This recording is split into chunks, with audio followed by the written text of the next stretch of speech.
안녕하세요.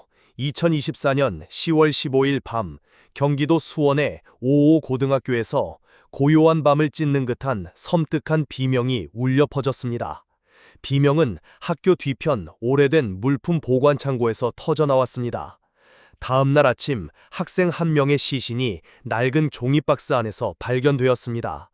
얼굴은 형체를 알아볼 수 없을 정도로 심하게 훼손되어 있었고, 남은 단서는 먼지로 뒤덮인 익숙한 운동화 한 켤레뿐이었습니다.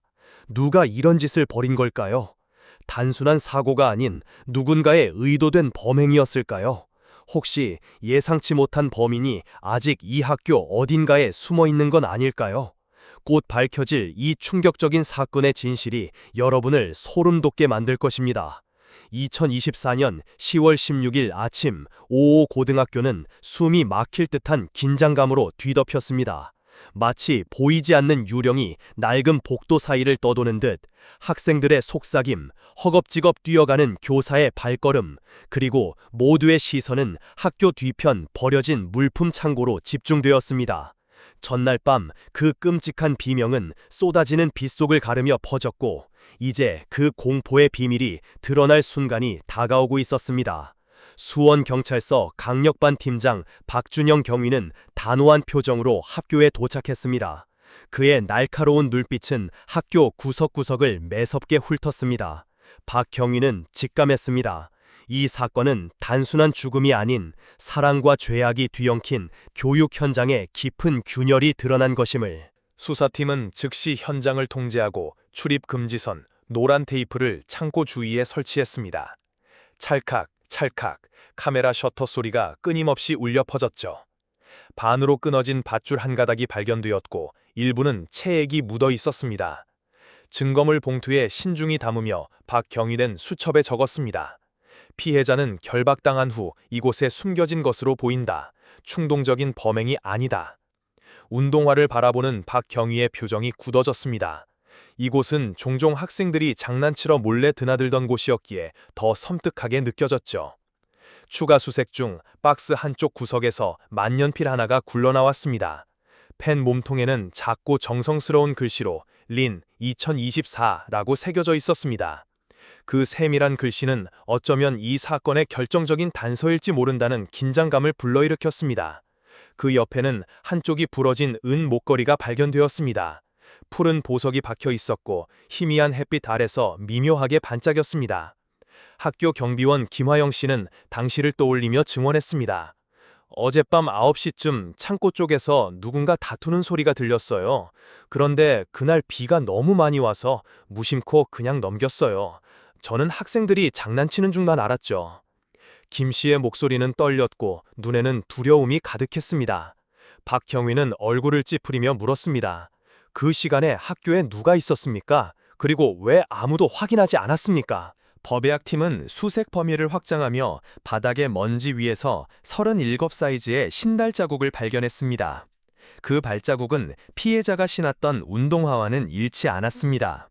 발자국은 창고 뒷문으로 이어졌고, 그곳에는 연한 하늘색 한복 조각이 녹슨 철근에 걸려 있었습니다. 또 다른 사람이 있었다. 박경위는 낮게 중얼이며 날카로운 눈빛으로 현장을 살폈습니다. 창고 안 어둡고 눅눅한 공간에서 바람이 틈 사이로 휘잉 불어와 마치 끔찍한 비밀을 속삭이는 듯한 분위기였습니다. 더 소름 끼치는 단서, 박스 안에서 발견된 구겨지고 찢어진 종이 조각. 거기에는 흐릿하고 불안정한 글씨로 이렇게 적혀 있었습니다. 나를 강요하지 마. 잉크 자국이 번져 문장이 중간에서 끊겨 있었고, 그것은 마치 마지막 절박한 외침 같았습니다. 누가 이 글을 썼을까? 왜 피해자는 이 학교 안에서 이런 어두운 장소에 숨겨졌을까? 법의학자 김현수는 계속해서 집요하게 현장을 검사했습니다. 그는 작은 해부용 칼로 천막을 조심스레 가르며 안에 웅크린 피해자의 모습을 드러냈습니다. 불에 탄 흔적은 없었지만 몸 곳곳에는 멍이 선명했고, 특히 손목과 목 주변은 강하게 조인 자국이 남아 있었습니다. 질식사입니다. 질식하거나 목이 졸렸을 가능성이 높습니다. 김 법의관의 목소리는 무거웠습니다. 근처에서는 젖어 있는 작은 손수건 하나가 발견되었고 희미하게 화학약품 냄새가 풍겼습니다. 아마도 클로로포름일 가능성이 있었습니다. 박경희는 수첩에 적었습니다. 범인은 준비를 철저히 했다. 이건 충동적인 범행이 아니다. 계획적 살인이다. 어젯밤 내내 내렸던 비, 그 빗소리가 박경희의 머릿속에 계속 맴돌았습니다. 학교라는 안전한 공간 아래 벌어진 참혹한 범죄에 대한 경고처럼 들렸습니다. 이곳은 오래된 창고가 아니라 한 비극에 침묵하는 목격자였습니다. 펜, 목공이, 발자국, 밧줄, 현장에서 수집된 작은 조각들이 모두 마치 가슴을 콕콕 찌르는 바늘처럼 이 학교 어딘가에 숨어있을 범인의 존재를 암시하고 있었습니다. 박경희는 창밖을 바라보았습니다. 학교 복도 너머 뿌연 안개 속에서 누군가의 그림자가 희미하게 움직이는 것 같았습니다. 이 많은 사람들 중에 누가 이런 짓을 저질렀을까? 그의 마음속에 떠오른 이 질문은 이제 그를 가장 어두운 미궁으로 이끌기 시작했습니다. 현장 감식이 마무리되자 박준영 경위와 수사팀은 곧바로 피해자의 신원을 확인하고 용의자 추적에 착수했습니다. 아침 해가 점점 높이 떠올랐지만 경기 H중학교의 분위기는 여전히 무겁고 답답했습니다. 학교 전체가 마치 검은 구름에 뒤덮인 것처럼 숨이 막힐 듯 했습니다. 학생들은 모두 긴급히 대피 조치되었고 교사들은 회의실에 모여 서로 불안한 눈빛을 주고받았습니다. 박경희는 화이트보드 앞에 섰고 손에는 흘러내린 펜이 쥐어져 있었습니다. 이제 긴장감이 감도는 본격적인 수사가 시작됐습니다. 먼저 법의학팀은 운동화에 남아있던 지문을 통해 피해자의 신원을 확인했습니다. 피해자는 경기 H중학교 11A 일반 학생 전민호 17세로 밝혀졌습니다. 그는 성적이 우수하고 항상 반 친구들 사이에서 모범생으로 알려져 있던 학생이었습니다. 민호의 가족은 비보를 듣고 그 자리에서 무너졌습니다. 어머니 전미애 45세 씨는 흐느끼며 외쳤습니다. 우리 민호는 정말 착한 아이였어요. 어쩌다 이런 일이. 아버지 전남수 48세 씨는 망연자실한 표정으로 한동안 말을 잇지 못했습니다. 그들은 학교 안에서 이런 끔찍한 사건의 피해자가 자신의 아들이라는 사실을 도저히 받아들일 수 없었습니다. 박경희는 곧바로 민호의 개인 기록과 일상을 조사하라고 지시했습니다. 친구들의 증언을 통해 민호는 종종 늦게까지 학교에 남아 그룹 스터디를 하거나 문학 동아리 활동을 했다는 사실이 드러났습니다. 가장 친한 친구였던 김지훈 17세 군은 이렇게 말했습니다. 민호는 평소 문학 실습 교사인 이 선생님과 자주 얘기했어요. 좋아하는 것 같았어요. 이 진술은 박경희의 관심을 끌었습니다. 이선형 25세 실습 교사는 문학을 가르치는 교사로 부드러운 외모와 열정적인 수업 방식 덕분에 학생들에게 인기가 많았습니다. 하지만 사건 현장에서 선형 2024라는 이름이 새겨진 만년필이 발견된 이후 그녀는 주요 참고인에서 유령 용의자로 급부상하게 되었습니다. 이선영 교사는 곧바로 경찰서로 소환되었습니다. 신문실에 들어온 그녀는 깔끔한 흰색 한복을 입고 머리를 단정히 묶었지만 붉게 충혈된 눈과 떨리는 손은 그녀의 불안을 감추지 못했습니다. 저는 아무것도 안 했어요. 그녀는 떨리는 목소리로 말했습니다. 민호가 저에게 공부를 부탁했을 뿐이에요. 우리는 그저 선생님과 제자 사이였어요. 하지만 문제의 만년필에 대해 묻자 그녀의 표정이 굳어졌습니다. 그건 학생이 생일 선물로 준 거예요. 누가 줬는지는 기억이 잘 안 나요. 이 모호한 대답은 전혀 설득력이 없었습니다. 박경희는 수첩에 적었습니다. 이 교사는 뭔가를 알고 있다. 하지만 숨기고 있다. 수사팀은 곧바로 학교 내 이선영 교사의 사무실을 압수수색했습니다. 책상 서랍을 열자 손글씨로 적힌 여러 장의 편지가 발견되었습니다. 편지는 민호가 쓴 것이 분명했습니다. 첫 번째 편지, 2024년 9월 1일자. 이 선생님, 저는 처음 뵌 순간부터 선생님이 좋았습니다. 선생님은 제 인생의 빛이에요. 하지만 뒤로 갈수록 편지 내용은 점점 집착적으로 변했습니다. 선생님이 제 마음을 받아주지 않으면 저는 이 모든 걸 모두에게 말하겠습니다. 박경희는 심각한 표정으로 중얼거렸습니다. 이건 복잡한 관계다. 민호가 이 교사를 극한으로 몰아붙였던 건 아닐까? 더 소름 끼치는 사실. 이 교사의 가방 안에서 사건 현장에서 발견된 것과 동일한 손수건이 발견되었습니다. 지문은 명확히 남아있진 않았지만 그 유사성은 무시할 수 없었습니다. 수사는 더 깊어졌습니다. 민호의 담임교사였던 김정훈 45세 선생님도 경찰에 소환되었습니다. 김 선생님은 평소 엄격하고 학생들과 일정 거리를 유지하는 성격이었지만 민호의 이름이 언급되자 순간적으로 당황한 기색이 스쳤습니다. 저는 이선영 교사와 민호가 교무실에서 크게 말다투는 걸 본 적이 있습니다. 그는 침착한 듯하지만 목소리는 약간 떨렸습니다. 하지만 구체적인 내용은 들리지 않았어요. 김 선생님은 이선영 교사가 학생들과 너무 친밀하게 지내는 것, 특히 민호와의 관계에 대해 학교 내에서 이미 여러 차례 경고를 했었다고 밝혔습니다. 또 다른 학생 박지혜 16세는 중요한 증언을 추가했습니다. 그녀는 10월 14일 밤 이 교사와 민호가 늦은 시간까지 교실에서 함께 있는 것을 보았다고 말했습니다. 둘 다 가방을 들고 있었어요. 뭔가 분위기가 정말 심각해 보였어요. 지혜의 눈동자는 두려움과 혼란으로 가득 차 있었습니다. 수사팀은 학교 내 CCTV를 확인했지만 사건이 발생한 창고 지역의 카메라는 일주일 전부터 고장나 있었다는 사실이 드러났습니다. 이로 인해 결정적인 단서가 끊긴 듯 보였습니다.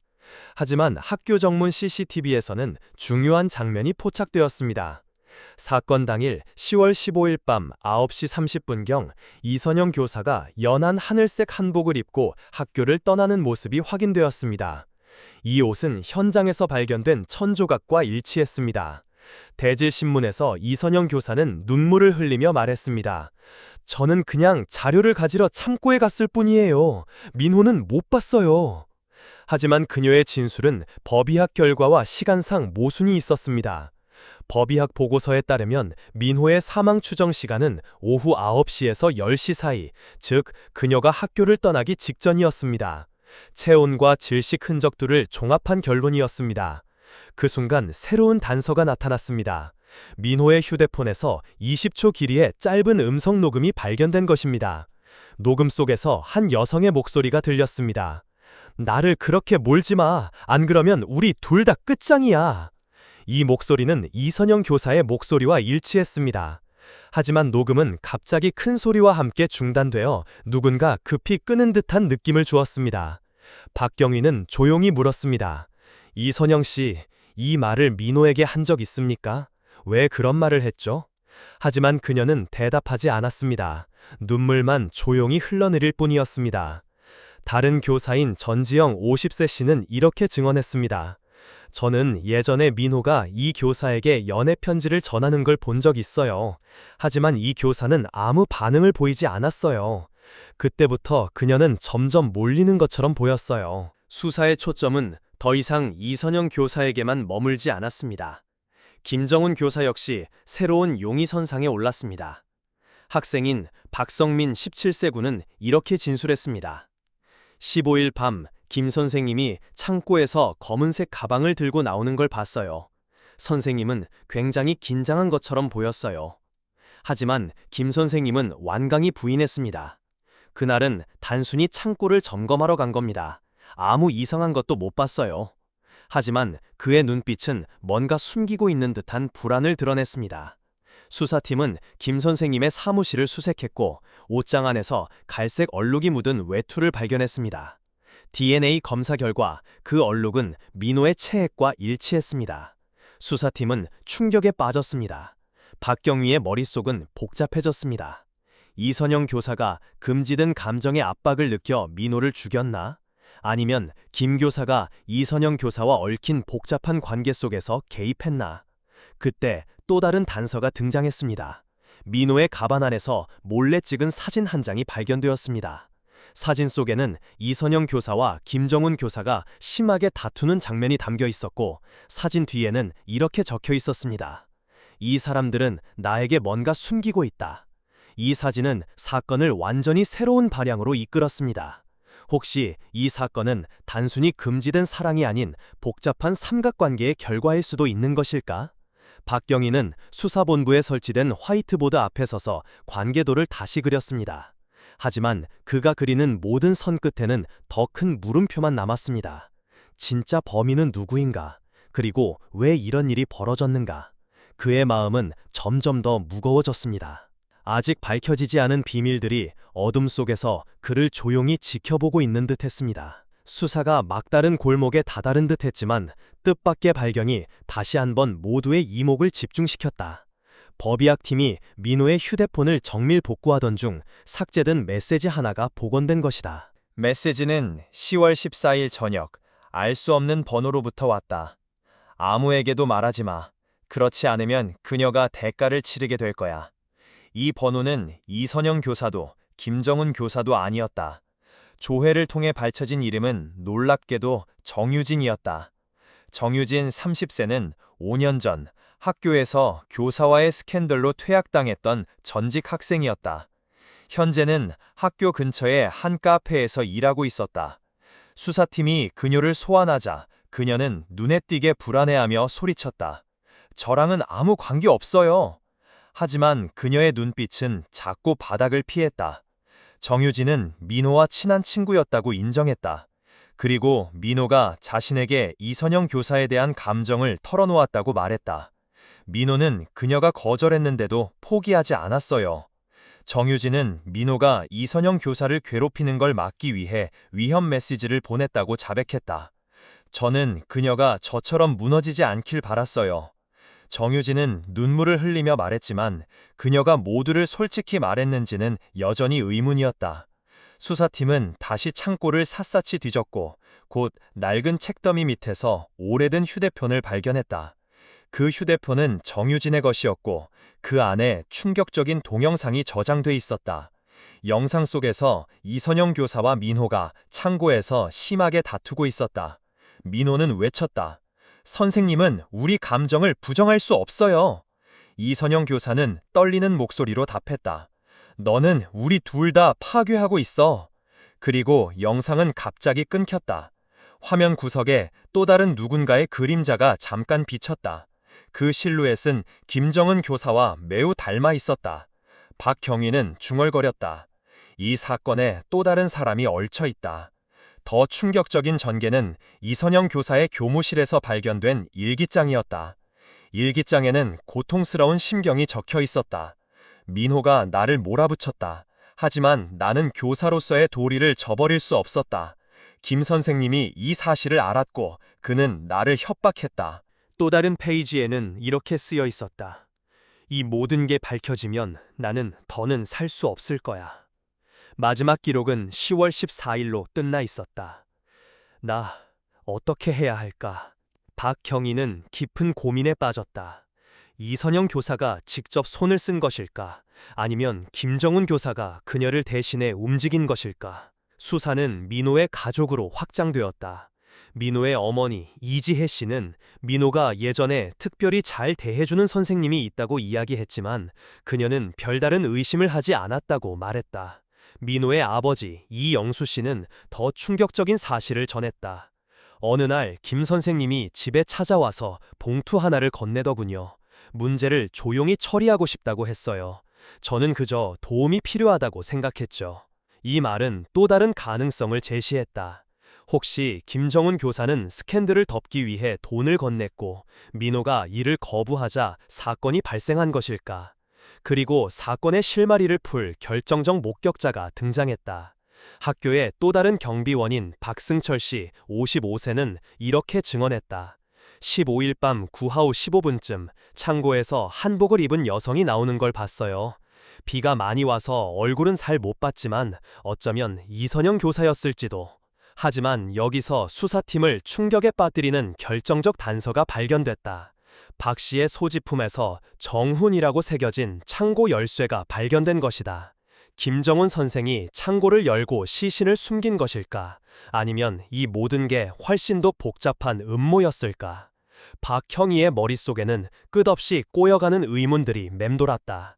진실은 아직 어둠 속에 가려져 있었다. 2024년 10월 18일 오후 흥엔 경찰서의 공기는 마치 보이지 않는 불길이 서서히 타오르는 듯 숨이 막힐 정도로 무거웠다. 신문실은 깜빡이는 형광등 아래 낡은 선풍기의 윙윙거림과 피곤한 숨소리가 뒤섞이며 적막이 흘렀다. 박판문 소령은 방 한가운데 서서 날카로운 눈빛으로 세 사람을 번갈아 쳐다보았다. 바로 국어교사 이선영, 담임교사 김정훈, 그리고 조급생 정유진. 이제 이 세 이름은 트란 민호의 의문의 죽음과 깊게 얽혀 있었다. 밤새 들리던 빗소리가 여전히 그의 머릿속을 맴돌았다. 설명, 진지함, 젊음. 박소령은 알고 있었다. 이 사건의 절정은 단순한 대질 신문이 아니라 각자의 가슴 깊숙이 묻어둔 비밀이 터져나오는 순간이라는 것을.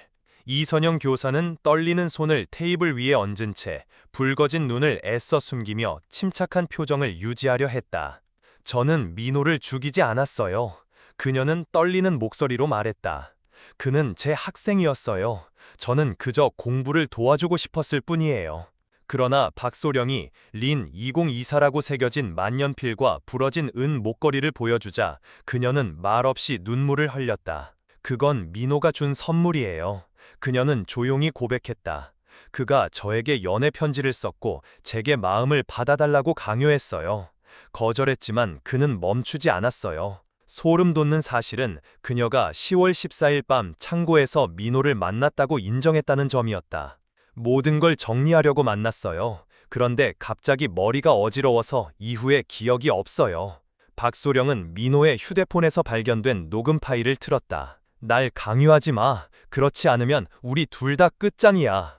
그녀의 떨리는 목소리가 파일 속에서 분명히 들렸다. 네, 그건 제 목소리 맞아요. 하지만 저는 그저 멈춰달라고 했을 뿐이에요. 절대 손대지 않았어요. 박소령이 물었다. 그럼 누가 그런 거죠? 그리고 왜 당신의 손수건이 현장에 있었던 겁니까?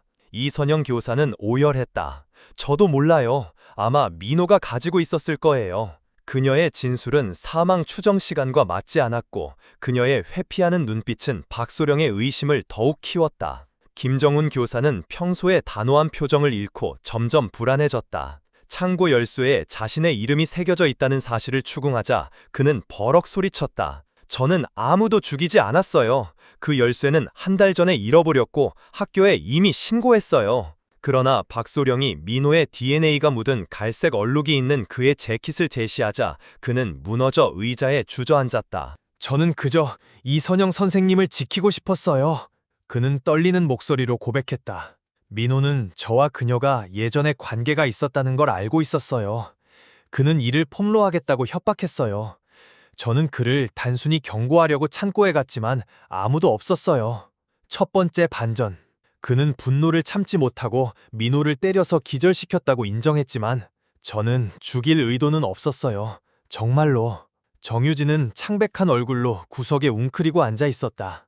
박소령이 협박 메시지에 대해 묻자 그녀는 눈물을 흘리며 말했다. 저는 그저 이선영 선생님을 지키고 싶었어요. 민호가 그녀를 너무 힘들게 했어요. 저는 참을 수 없었어요. 그러나 몰래 촬영된 영상을 틀었을 때 그녀가 다툼 직후 창고 근처에 서 있는 모습이 분명히 찍혀 있었다. 정유진은 결국 무너졌다. 저는 그냥 민호와 대화하려고 했어요. 그녀는 소리쳤다. 하지만 그가 저를 밀쳤어요. 저는 겁에 질려 도망쳤어요. 박소령은 차갑게 물었다. 그렇다면 시신은 누가 숨겼죠? 그리고 당신은 왜 그 시간에 그곳에 있었습니까? 정유진은 말을 잇지 못했고 그녀의 두려움 가득한 눈빛은 더 깊은 비밀을 숨기고 있는 듯했다. 신문실의 긴장감은 최고조에 달했다. 박판문 소령은 세 사람의 대질신문을 지시했다. 이선영 교사는 분노에 찬 눈빛으로 김정훈 교사를 바라보며 외쳤다. 당신은 나를 지켜주겠다고 약속했잖아요. 그런데 나를 이 지옥에 빠뜨렸어요. 김정훈 교사는 이를 악물며 대답했다. 당신이야말로 민호를 이 늪으로 끌어들였잖아요. 나는 그저 잘못을 바로잡으려 했을 뿐이에요. 그 사이 정유진은 오열하며 외쳤다. 제발 서로 탓하지 마세요. 우리 모두 잘못했어요. 방 안은 마치 폭발 직전의 화산처럼 숨막히게 뜨거워졌다. 서로의 진술은 계속 엇갈렸고 누구도 살인을 인정하지 않았다. 박소령은 조용히 수첩에 적었다. 혹시 네 번째 인물이 있는 건가? 아니면 모두가 거짓말을 하고 있는 건가? 밤이 깊어갈수록 신문실은 진실과 거짓이 뒤엉킨 전쟁터가 되었다. 박소령은 현장을 재구성하기로 결정했다. 세 사람 모두를 창고로 데려가 당시 상황을 재현하도록 했다. 좁고 음습한 공간, 곰팡내와 먼지 쌓인 그곳은 모두를 소름 끼치게 했다. 이선영 교사는 떨리는 손으로 종이상자를 가리켰다. 저는 역에 서 있었어요. 민호가 저에게 소리를 질렀어요. 그 다음은 기억이 나지 않아요. 김정훈 교사는 단호하게 반박했다. 거짓말하지 마세요. 나는 당신이 밧줄을 들고 있는 걸 봤어요. 정효진이 급히 끼어들었다. 아니에요. 저는 김 선생님이 민호의 목을 조르는 걸 봤어요. 각자 서로를 지목했지만 누구도 명확한 증거를 내놓지 못했다. 그때 조사팀이 새로운 단서를 발견했다. 김정훈 교사의 상의 주머니에서 작은 쪽지가 발견됐다. 그 안에는 삐뚤삐뚤한 글씨로 이렇게 적혀 있었다. 그녀가 죽으면 당신을 절대 용서하지 않겠어. 필적은 민호의 것과 일치했다. 김정훈 교사는 얼굴이 하얗게 질렸다. 그가 저를 협박했어요. 그는 떨리는 목소리로 말했다. 나는 단지 내 명예를 지키고 싶었을 뿐이에요. 두 번째 반전. 그는 민호가 자신과 이선영의 관계를 폭로하지 않는 대가로 돈을 요구했고 결국 돈을 주었다고 시인했다. 그러나 민호가 이를 거절하며 창고에서 마주친 날 둘 사이에 격렬한 다툼이 있었다고 털어놨다. 하지만 저는 그를 죽이지 않았어요. 어쩌면 다른 누군가의 손에 넘갔을지도 몰라요. 이선영 교사는 추가 신문에서 소름 끼치는 사실을 고백했다. 민호는 제가 그를 사랑하지 않으면 자살하겠다고 했어요. 너무 무서워서 저는 그를 진정시키기 위해 손수건에 약을 적셔 기절시키려 했어요. 그녀는 오열하며 말했다. 정신을 차렸을 때 그는 이미 움직이지 않았어요. 박소령이 물었다. 그렇다면 누가 시신을 숨긴 거죠? 그녀는 고개를 저으며 공포에 질린 눈으로 대답하지 못했다. 정유진의 휴대폰에서 발견된 영상에는 그녀가 떠난 직후 검은색 재킷을 입은 키 큰 사람이 나타나는 장면이 찍혀 있었다. 그건 저 아니에요. 정유진이 절규했다. 이선영 선생님도 아니에요. 세 번째 반전. 조사팀이 학교 정문 CCTV를 다시 복구한 결과 흐릿하지만 검은색 재킷을 입은 누군가가 밤 10시에 학교를 빠져나가는 모습이 찍혀 있었다. 그 실루엣은 또 다른 교사, 학교 관리인인 50세의 박문호 씨와 유사했다. 긴급 소환된 박문호 씨는 부인했다. 저는 단순히 창고를 점검했을 뿐이에요. 아무것도 못 봤어요. 그러나 그의 가방 안에서 민호의 체액이 묻은 고무장갑이 발견됐다. 저는 단지 청소했을 뿐이에요. 죽인 건 아니에요. 그는 당황하며 말했다. 그는 김정훈과 이선영이 창고에서 다투는 것을 목격했다고 증언했다. 학교의 명예가 더럽혀질까봐 저는 시신을 숨겼어요. 학교를 지키고 싶었어요. 박소령은 네 사람 모두를 다시 창고에 모았다. 이선영 교사는 김정훈을 가리키며 소리쳤다. 당신이 민호를 박 관리인에게 떠넘긴 거잖아요. 김정훈은 분노하며 소리쳤다. 모든 걸 시작한 건 당신이에요. 정유진은 울며 외쳤다. 저는 이선영 선생님을 도우려고 했을 뿐이에요. 박문호 씨는 창백한 얼굴로 말했다. 저는 죽인 게 아닙니다. 단지 숨겼을 뿐이에요. 모두가 서로를 비난했지만 누구도 살인을 명확히 인정하지 않았다. 그 순간 박문호 씨의 주머니에서 또 다른 쪽지가 발견됐다. 그곳에는 민호의 필체로 이렇게 적혀 있었다. 이선영 선생님, 김정훈 선생님, 그리고 박 관리인 모두 내 비밀을 알고 있어. 박소령은 생각했다. 이건 단순한 사건이 아닐 수도 있다. 혹시 이건 집단적 음모인가? 조사는 각 인물의 동기에 깊이 파고들기 시작했다. 이선영 교사는 눈물 속에서 고백했다. 민호는 제 인생의 유일한 빛이었어요. 하지만 그 감정은 잘못된 것이었어요. 들킬까봐 두려워서 그를 잠재우려 했어요. 하지만 정신을 차렸을 때 저는 그를 마주할 용기가 없었어요. 그녀는 흐느끼며 말했다. 정말 후회하지만 저는 그를 죽이지 않았어요. 그녀의 내면은 교사로서의 책임감과 개인적인 감정 사이에서 갈등했고 사람들은 그녀에게 연민과 분노를 동시에 느꼈다. 김정훈 교사는 무겁게 입을 열었다. 나는 이선영을 사랑했어요. 하지만 민호가 이 사실을 알고 있었어요. 그는 나를 협박했고 교장에게 모두 말하겠다고 했어요. 나는 그를 때렸지만 죽이지는 않았어요. 그는 이선영을 바라보며 말했다. 모든 시작은 당신이야. 하지만 나는 학교가 무너지는 걸 두고 볼 수 없었어요. 그의 동기는 질투와 명예를 지키려는 욕망이 뒤엉켜 있었고 교육자의 어두운 이면을 보여주었다. 정유진은 고통스러운 눈빛으로 고백했다. 나는 교사와의 관계로 퇴학당했어요. 이선영 선생님이 나처럼 되지 않기를 바랐어요. 그래서 민호에게 협박 메시지를 보냈어요. 하지만 그가 죽을 줄은 몰랐어요. 그녀는 이선영을 바라보며 말했다. 선생님은 저에게 언니 같은 존재였어요. 절대로 선생님을 잃고 싶지 않았어요. 유진의 동기는 과거의 상처와 공감에서 비롯된 복잡한 감정이었다. 박문호 관리인은 떨리는 목소리로 말했다. 나는 민호가 기절한 걸 보고 학교가 스캔들로 더럽혀질까 두려웠어요. 그래서 시신을 숨겼어요. 김 선생님이 나에게 그렇게 하라고 했어요. 그의 동기는 비록 은폐였지만 결국 범죄의 일부가 되었다. 박소령은 네 사람을 바라보며 무겁게 물었다. 모두 잘못이 있어. 하지만 누가 민호의 목을 졸랐나? 아무도 대답하지 않았다. 침묵과 흐느낌만이 방안을 가득 채웠다. 마지막 단서. 이선영의 가방에서 수면제가 발견되었다. 기절시키기에는 충분하지만 치명적이지 않은 양이었다. 난 그저 그 아이가 잠들길 바랐어요. 그녀는 속삭였다. 하지만 그 후 누가 그를 죽였는가? 진실은 여전히 학교 복도에 떠도는 유령처럼 남아있었다. 2024년 11월 25일 흥행인민법원에서 이 충격적인 사건의 재판이 열렸다.